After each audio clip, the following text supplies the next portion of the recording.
नमस्कार दोस्तों, welcome to Unacademy YouTube channel. मेरा नाम है ऋषभ और आज हम बात करने वाले हैं यूपीपीएससी के आरओ एआरओ एग्जाम के बारे में, उसके प्रीलिम्स के बारे में।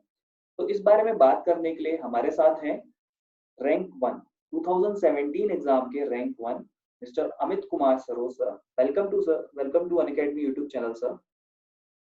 धन्यवाद ऋषभ जी, धन्यवाद अनअकैडमी। जी सर। तो सबसे पहले सर जो है सबसे पहला और एक सबसे कॉमन क्वेश्चन मैं आपसे ये पूछना चाहूंगा कि ये रैंक 1 होके आपको कैसा फील हो रहा है सर? बेशक ऋषभ जी जो है रैंक 1 ला करके अच्छा तो महसूस हो रहा है जब काफ़ी कठोर परिश्रम के बाद जब कोई उपलब्धि हासिल होती है, व्यक्ति को निश्चित रूप से ही बहुत अच्छा लगता है। हालाँकि सफलता काफ़ी लंबे समय बाद मिली है, इसलिए और इसका स्वाद अच्छा लग रहा है। जी, जी। तो सर जैसा कि आपने बताया काफ़ी लंबे समय बाद, थोड़ा-सा आप अपने एजुकेशनल बैकग्राउंड के बारे में मुझे बता सकते हैं सर, कि क्या आपका एजुकेशनल बैकग्राउंड रहा है और आपने कैसे इसकी तैयारी की तरफ अपना डिसीज़न लिया? ऋषभ जी, वैसे मैंने तो हाई स्कूल तक जो है इसमें जवाहर नवोदय विद्यालय बाराबंकी से पढ़ाई की है और उसके बाद इंटरमीडिएट मैंने बाराबंकी से पानियर मॉन्टेसरी इंटर कॉलेज से पढ़ाई की है। साइंस बैकग्राउंड मेरा रहा है। उसके बाद मैंने बीटेक किया है और 2012 में पास आउट हुआ था। उसके बाद मैंने जो है 1 साल जो है तमाम कंसल्टेंसीज़ वगैरह में है जॉब के लिए 1-2 जगह जॉब भी की है 4-6 महीने प्राइवेट सेक्टर्स में। उसके बाद मैंने जो है सिविल सेवा की तरफ जो है रुख किया जो है और फिर उसके बाद मैंने तैयारी करना चालू किया। Okay sir. तो सर आपने जैसे ये डिसीज़न आपने कैसे लिया? ये आप जब अपनी ग्रेजुएशन कर रहे थे, आप अपना जो ये स्टडीज़ जब आप परस्यू कर रहे थे, उसी टाइम आपने डिसीज़न लिया था, ये डिसीज़न आपने या फिर इसके बाद लिया? नहीं, डिसीज़न तो मैंने उसी टाइम जिस समय मैं बीटेक कर रहा था, पहले से ही था डिसीज़न जो है कि मुझे ये करना इधर जाना है सिविल सर्विसेज़ तरफ और उसी के लिए जो मैं निरंतर प्रयास कर रहा था आफ्टर बीटेक जो है मैंने तुरंत ही जा कर के जो है कोचिंग वगैरह ली और दिल्ली में एडमिशन लिया उसके बाद जो है और फिर वहाँ से मैंने तैयारी चालू की। जी सर। तो सर आप जैसे आपने सिविल्स की तैयारी स्टार्ट करी, तो सर ये जैसे यूपीपीएससी आरओ-एआरओ, तो इसका प्रीलिम्स, तो सबसे पहले तो मैं ये जानना चाहूँगा कि आपने इसका जो है डिसीज़न लेके आपने स्ट्रैटेजी कैसे बनाई? या फिर क्या आपकी स्ट्रैटेजी रही थी इस एग्ज़ाम के थ्रू? आप का जो प्लान रोज़ रहता है, वो थोड़ा आप डिस्कस कर सकते हैं हमारे रनर्स के साथ? जी, सबसे पहले ऋषभ जी इसमें जो है 2 प्रकार के पेपर होते हैं। एक तो जो है जीएस होता है जिसमें 140 क्वेश्चन होते हैं, 140 क्वेश्चन्स आते हैं और दूसरा पेपर हिंदी का होता है इसमें 60 क्वेश्चन्स होते हैं।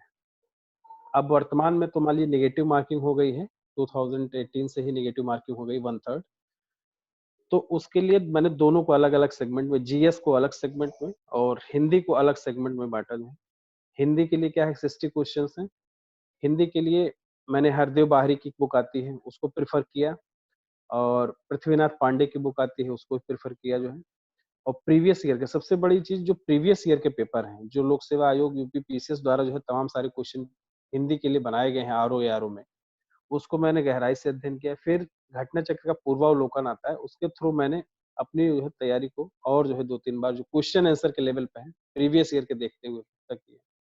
और यही चीज़ मैंने जीएस के लिए किया। जीएस के लिए मैंने कोचिंग की थी हालाँकि मैंने दृष्टि में, वहाँ से मैंने जो है तैयारी अपनी चालू की थी 2013 से। वहाँ से मैंने लिया नोट्स, उनका रिवाइज़ किया, प्रिपेयर किया।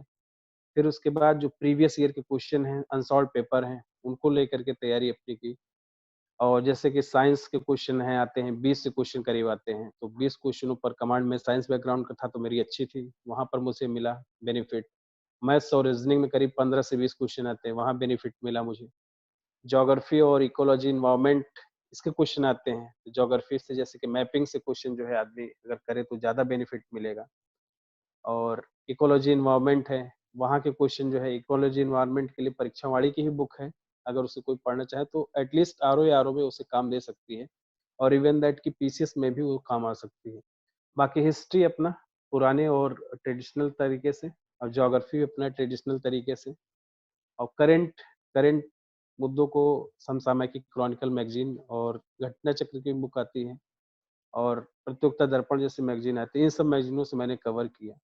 और तमाम तो स्मार्ट स्टडी का दौर चल रहा है ऋषभ जी और तमाम लोग यूट्यूब और इन सब चीज़ों से भी तमाम बच्चे कवर करते हैं। बस ये है कि टाइमली आप अगर सिंसियरिटी के साथ कंटीन्यूअस लगे हुए हैं, मैंने कई बार देखा, मैं खुद जबकि रहा हूँ, मैं कई बार देखा हूँ कि चीज़ों को करते-करते 1 चैनल से 2 चैनल, 2 चैनल से 3 चैनल, 3 चैनल 4, तो फिर उसमें क्या होता है कि टाइम भी लैप्स हो जाता है, हमें मिलता भी नहीं कुछ, आउटपुट ज़ीरो निकल जाता है। अगर किसी आप एक चैनल को या एक मैगज़ीन को अगर फ़ॉलो करके उसका नोट्स बनाते हुए, प्रॉपर्ली जो है उसको राइट डाउन करते हुए, पढ़ते हुए अगर आप जाएँगे तो उसको निश्चित रूप से बेनिफिट मिलेगा और आपकी सफलता में इसका योगदान ज़्यादा बनेगा। जी, बिल्कुल। जैसा कि आपने जैसे अभी बताया सर अपनी स्ट्रैटेजी के बारे में, तो इसमें जैसे आपने अभी ये ऑनलाइन प्लेटफ़ॉर्म्स की बात करी, तो आपने काफ़ी अच्छा पॉइंट रखा कि जो है उससे आप बेनिफिट तो ले सकते हैं, लेकिन एक पर्टिकुलर आपको उसमें एक लिमिट रखनी होगी। मतलब अपने ऊपर जो है आपको उस पे कैप लगाना होगा, है ना? बट एक चीज़ और भी है, जैसा अभी आपने बताया कि तो इसी पे एक क्वेश्चन बनता है कि आपकी प्रिपरेशन में वो कितना परसेंटेज ऑफ जो है आपको हेल्प करा उस डिजिटल मीडिया ने आपकी प्रिपरेशन के मतलब जैसे आपने एक बारी कोचिंग कर ली, बट आफ्टर दैट कि नहीं, आपको निश्चित डिजिटल मैं मीडिया 14 में भी दी जी, सर। देखिए ऋषभ जी, मैंने 14 में भी दिया था और 14 से मैं पीसीएस लगातार दे रहा हूँ। 14, 15, 16, 17, 18 और 19 का होने वाला है हुँ, और 2 बार वन क्षेत्राधिकारी का भी मैंने मेंस दिया है और असिस्टेंट कमांडेंट का भी 2 बार मैंने फिजिकल दिया है। और इस सब चीज़ में अगर आप ऑनलाइन प्लेटफ़ॉर्म की बात करें, तो ऑनलाइन प्लेटफ़ॉर्म पे मैं करंट और पॉलिटी, इकोनॉमिक्स मेरी कमज़ोर थी, मुझे कम आती थी। और इवन दैट कि मैं एसे राइटिंग के भी तमाम कोटेशंस और तमाम लेख जो मिल जाते हैं, उसको मैंने फ़ॉलो किया। करंट का कई बार ऐसा होता है कि हम लोग पढ़ लेते हैं, भूल जाते हैं और कई चीज़ें हम लोग से छूट जाती हैं। उन चीज़ों को मैं यहाँ से ऑनलाइन प्लेटफ़ॉर्म से जी, उस चीज़ों को आप बारीकी जो है नोट डाउन कर सकते हैं और फिर परीक्षा के समय आप रिवाइज़ कर सकते हैं। कई बार ऐसा होता है कि अमूमन सबके हाथ में स्मार्टफ़ोन है, तो लोग चलते-चलते, लेटते समय भी आप पढ़ लें, अगर 1 घंटा लेटते समय आधा घंटा आप इसका यूज़ कर लें पॉज़िटिवली, तो आपको निश्चित रूप से बेनिफिट देगा। हाँ, शर्त ये है कि आप एक जगह जुड़िए, चाहे जहाँ रहिए, बार-बार इधर-उधर मत भटकिए। क्योंकि बहुत सारे लोग मैं देखा हूँ, मैं खुद भी कई बार ऐसा रहा स्टार्टिंग में, इधर-उधर भटकता रहा। फिर उसके बाद मैंने स्थायी किया अपने आप को और फिर जो है नोट्स बनाया प्रॉपर्ली, ऑनलाइन से भी तमाम नोट्स बनाए मैंने, उसको प्रिपेयर किया बाकायदा। तो बिल्कुल निश्चित फ़ायदा मिलेगा और 100% फ़ायदा मिलेगा। जी। जैसा जी, बिल्कुल, आपने एकदम सही कहा कि ऑनलाइन से आप अपडेटेड रह सकते हैं चीज़ों के बारे में, है ना? और बट आपको अपने ऊपर जो है एक मतलब रोक लगानी होगी कि एक लिमिटेड टाइम पे ही आपको यूज़ करना है वो चीज़। उसपे जी, जी। अगर आप एक वीडियो भी देख रहे हैं, तो उससे आप दूसरे चैनल पे जंप करते हुए कहीं और ना जाएँ। एक को अगर आप फ़ॉलो कर रहे हैं, तो रिलीजियसली फ़ॉलो करें। ये आपका काफ़ी अच्छा पॉइंट था। तो सर जैसे अब प्रीलिम्स की हम बात करते हैं, जैसे कि आपने अभी स्ट्रैटेजी बताई कि आपने काफ़ी सारी जो है रिवीजन की बुक बताई, जैसे घटना चक्र, परीक्षा वाणी और ये सब करंट अफेयर्स की आपने मैगज़ीन के नाम लिए। तो एक क्वेश्चन जो है मुझे याद है कि लास्ट मेरी जो बात एक वीडियो मैंने डाली थी, उसपे एक लर्नर का जो है क्वेश्चन था कि इकोनॉमिक्स के लिए उनको बुक जो है कौन-सी लेनी चाहिए?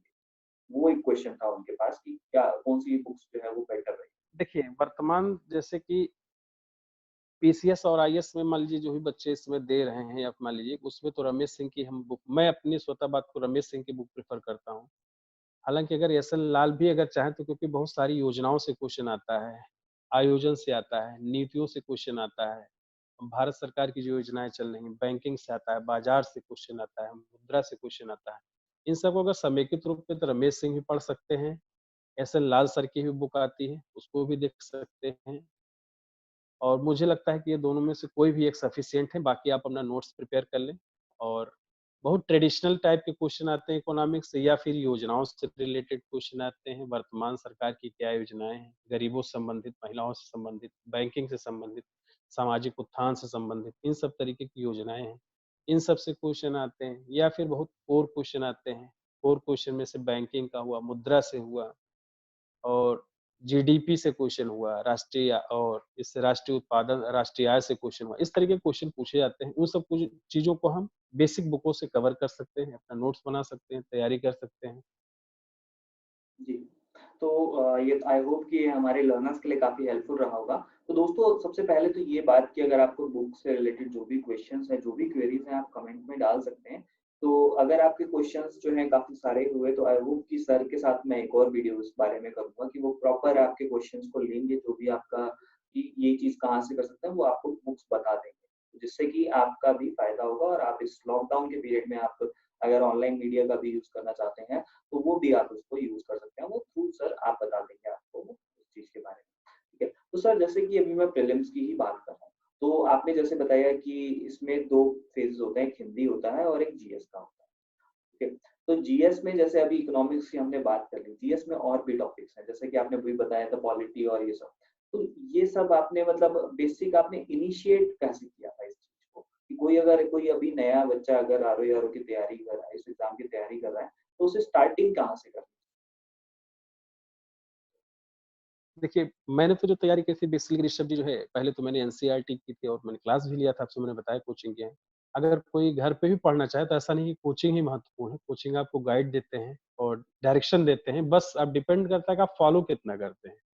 घर में भी परिश्रम करके अपने आप को अनुशासन में रख करके व्यक्ति जो है सफलता पा सकता है और इसके लिए बुक तो तमाम है मार्केट में, सभी लोग लगभग जान रहे हैं। उसको देखना है, उसको लेना है, उसके बाद उसे पढ़ना है, प्रॉपर्ली पर डे रीडिंग करना है, नोट्स बनाना है, रिवाइज़ करना है। रिवाइज़ बहुत मैंडेटरी है, बिना रिवाइज़ के कोई चीज़ें आपके पास रह नहीं पाएँगी और एग्ज़ामिनेशन टाइम में भूल जाता है। तो मेरा जो मानना है कि कोचिंग भी करके आदमी कर सकता है और घर पर भी तैयारी कर सकता है। ओके। तो जैसे सर अभी अभी जो है आरओ-आरओ का एग्ज़ाम जो है वो एक आने वाला है। मतलब बहुत ही जल्दी ये लॉकडाउन जैसे ही खुलेगा तो उसके बाद वो जी, एग्ज़ाम जी, जी। होगा, है ना? तो इसके लिए कुछ स्पेशल आपकी तरफ से टिप्स बच्चों के जी, लिए जी, लर्नर्स के जी, लिए? जी, मैं बता रहा हूँ। इसके लिए बेसिकली ये है कि करंट कम से कम 6 महीने का जब भी मान लीजिए हो पेपर, उससे आप 6 महीने पीछे का तक का करंट कम से कम तैयार होना चाहिए आपका। करंट में 1 मैगज़ीन नहीं, कम से कम 2 मैगज़ीनों से देखा कई बार होता है करंट हम जहाँ से कवर करते हैं, वो छूट जाता है कुछ चीज़ें। तो अगर 1-2 मैगज़ीन से ज़्यादा कर लेंगे तो करंट क्योंकि अमूमन करंट 25 से 30 क्वेश्चन 25 क्वेश्चन मिनिमम आता है, तो आपका वो बेनिफिट मिलेगा। करंट और ज्योग्राफी में मैपिंग होनी चाहिए, इंडिया और वर्ल्ड दोनों तैयार होनी चाहिए, वहाँ से क्वेश्चन आते हैं। एक प्रोडक्शन भारत सरकार की वन रिपोर्ट आती है, वन रिपोर्ट तैयार फॉरेस्ट रिपोर्ट तैयार होनी चाहिए, वहाँ से क्वेश्चन आते हैं। और प्रोडक्शन जो भारत सरकार का एग्रीकल्चर प्रोडक्शन है, कौन-सा स्टेट किसमें प्रथम, ये सारी चीज़ जनसंख्या सेंसस आपका तैयार होना चाहिए। ये श्योर सेक्शन है जहाँ से क्वेश्चन आने ही आने हैं। जी, तो जैसे और डेटाबेस जस वाला हो गया, तो ये प्रिपेयर करना है। जी? जी, जी, जी, सर बोलिए आप बताइए आप? हाँ, जनसंख्या से क्वेश्चन आने आने श्योर हैं। ये सेगमेंट इतना है। हिस्ट्री में मॉडर्न हिस्ट्री ज़्यादा अच्छी तरीके से तैयार होनी चाहिए। ऐसा नहीं कि एंशिएंट और मेडाइवल से नहीं क्वेश्चन आते, लेकिन फिर भी मॉडर्न इंडिया ज़्यादा अच्छी तरीके से तैयार होना चाहिए। क्योंकि हिस्ट्री का डायमेंशन बहुत बड़ा है। कई बार होता है कि ऑप्शनल वाले भी बच्चे वहाँ पर थोड़ा-सा क्वेश्चन ज़्यादा डीप जब पूछ लेता है, तो बहुत बच्चे नहीं कर पाते हैं। लेकिन फिर भी अगर मॉडर्न इंडिया अच्छी तरीके से तैयार है, तो इवन देन क्वेश्चन सॉल्व हो जाते हैं। पॉलिटी के लिए आप बृजकिशोर शर्मा भी ले सकते हैं। बृजकिशोर शर्मा और लक्ष्मीकांत भी किताब ले सकते हैं। एक बार प्रिपेयर करने एक बार तैयार कर लेंगे तो आपका प्रिपेयर हो जाएगा और सबसे बेसिकली सबसे अच्छी बात ये है कि आप प्रीवियस ईयर के जो क्वेश्चंस हैं, उसको जो है प्रॉपर्ली अच्छी तरीके से पूरा सॉल्व करें, उसको एज़ इट इज़ तैयार करें। जो क्वेश्चन बार-बार रिपीट हो रहे हैं, उन क्वेश्चनों को ध्यान दें।